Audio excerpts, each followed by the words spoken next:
So for those of you that aren't really familiar at all with IB, IB is an international organization that's, I highlighted keywords here that I think would be important for you to cling to. It's teaching kids how to inquire, ask questions, how to become more knowledgeable with content, to be more caring, to make the world a better place. I really like that one a lot. To be intercultural and respectful of each other, to engage in something that's challenging to them and rigorous, and active, something where the student is an active participant, and learning to be more compassionate to others in the process. The research on IB, I think that if you know anything about IB, you've probably heard it's a very rigorous academic program that is going to help prepare kids for potentially college if they go that route, and make them more desirable on the resume if they are seeking a college. So all those things are true. I encourage you to look up any research in the Chicago public school system. It's the most successful school reform program that they've ever launched. And that's not just with, the top tier kids going on to top tier schools. That's kids from a wide variety of socioeconomic backgrounds, first time students going into college in a family, all sorts of students that have benefited from an IB education. You see it here, even by taking one course in IB, your college acceptance rate goes up about 20%, close to 20%.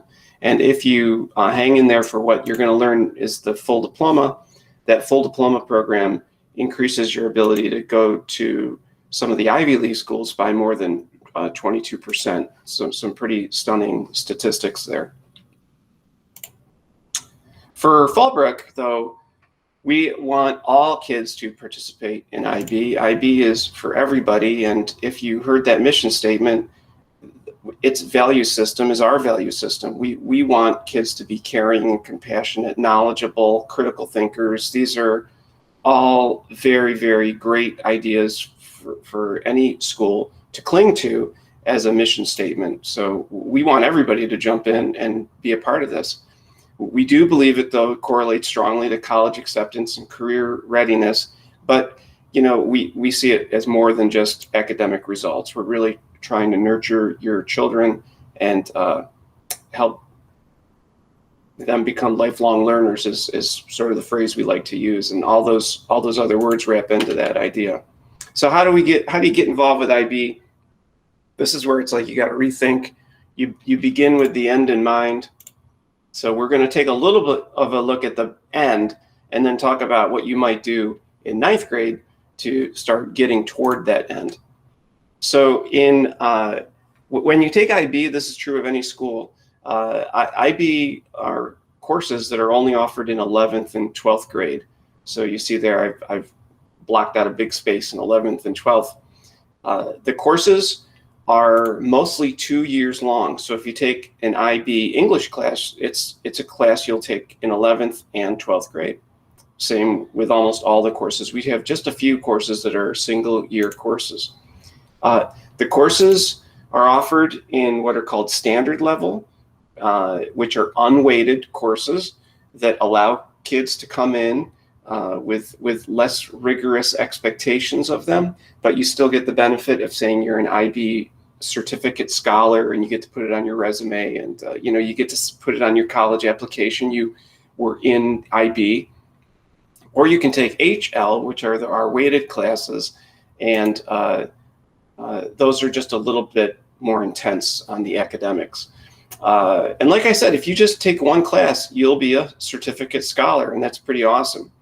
If you take a bigger program, though, if you take a series of 4 courses that connect with our CTE pathways and our arts programs, you could qualify for an IB career certificate or an IB bilingual career certificate in things like leadership management, engineering, filmmaking, culinary arts, all sorts of great programs. And then they've got the classic full diploma program, which is you're giving up most of your academic career in 11th and 12th grade to nothing but IB. But like I said, the end, that's for a student that is really looking to be as competitive as possible at those top tier schools. And that would be, it's akin to getting your Eagle Scout badge, for those of you familiar with the Boy Scouts. It's such an honor and it's such a high prestige thing that it just puts you right at the top of the stack with many schools. Here's a look at what we are offering at school. Who knows, by the time you guys get to 11th grade, we may have a slightly different set of courses, because teachers are often asking me to participate in trainings, and they want to know more about classes that they might be able to launch. So maybe we'll have more by the time you step into 11th. But as of right now, we have a pretty good number of classes, and I put in bold, we have about 50% of our courses go along with AP testing. So if you're wondering like, oh, I don't know about AP or IB, I'm not sure which one I should choose, it's really kind of a false choice. You can get the benefits of both often in some of these courses. I'm going to take a little, so that you take a single class, that makes a lot of sense. Some of these bigger programs though require a little more understanding. So if you get the career certificate, you would be taking 2 IB classes, a spine course, like a course that connects all your programs together. We call that a personal and professional skills course. And then you would take 2 years in a career-related study that's outside of IB. So for example, I'm the film teacher. So if you took my film courses in 11th and 12th grade, and you also took 2 IB classes and that professional skills class, you could get an IB career certificate in filmmaking. And you see down here, we have career certificates available.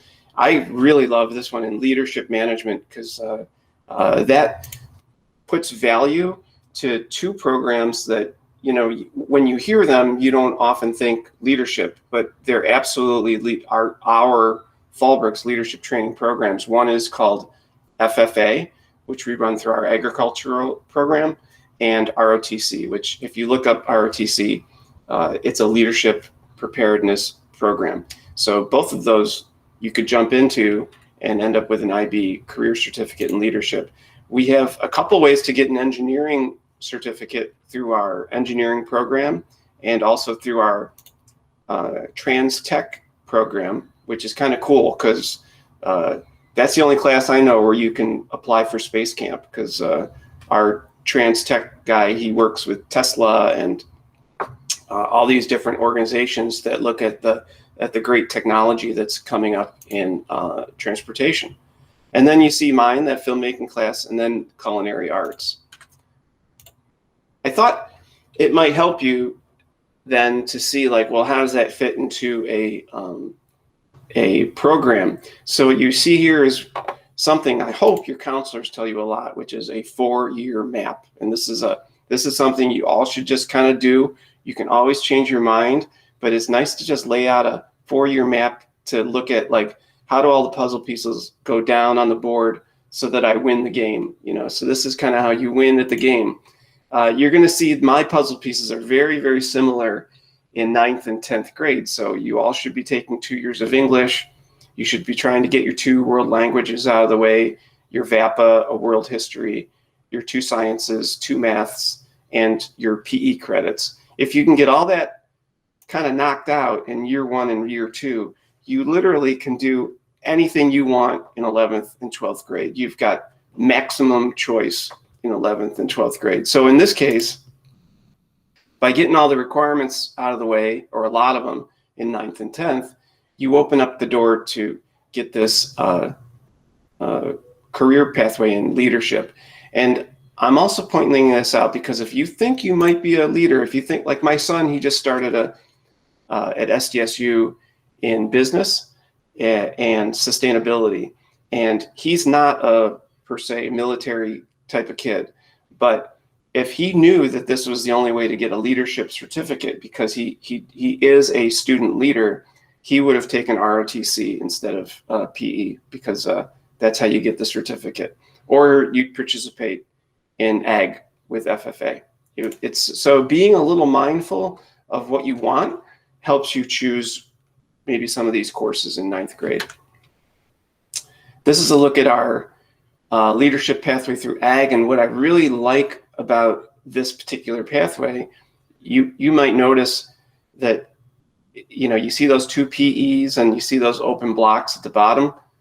That's for all you sports people out there. So one of the things it's very tough if you play sports, because basically you're looking at a 5-period day instead of a 6-period day if you're very serious about your sports, which we have a lot of kids that are that way. And to say that you can do 4 years of a varsity sport or multiple sports and still get an IB career certificate in leadership, that's pretty stunning, actually, that you can do all that on a 6-period day. This is a look at our engineering pathway. This is just one look. Of course, you can throw these puzzle pieces together differently, but it's just another way to look at it and see that it's really nice, these career pathways, in that they offer you a lot of flexibility, and you see not every single box is taken up. So if you wanted to try something fun like ceramics or do something kind of out of the norm, you can do that too. And I think that's all the pathways I've got. At the end, if you've got specific questions, I'm happy to answer them. Our full diploma is a little bit different because you're basically, like I said, giving up your whole 11th and 12th grade career to academics. So what you see here is a lot of IB through this center. And you see there's even an extra class called Theory of Knowledge. That's the spine class that brings it all together. There's so many courses. You have to do one either after school or if you're an athlete before school. But you see that that's quite different, and there's a lot less flexibility. But as I mentioned earlier, what you're getting out of it is like that Eagle Scout badge. You're the one that's really going for the big prize.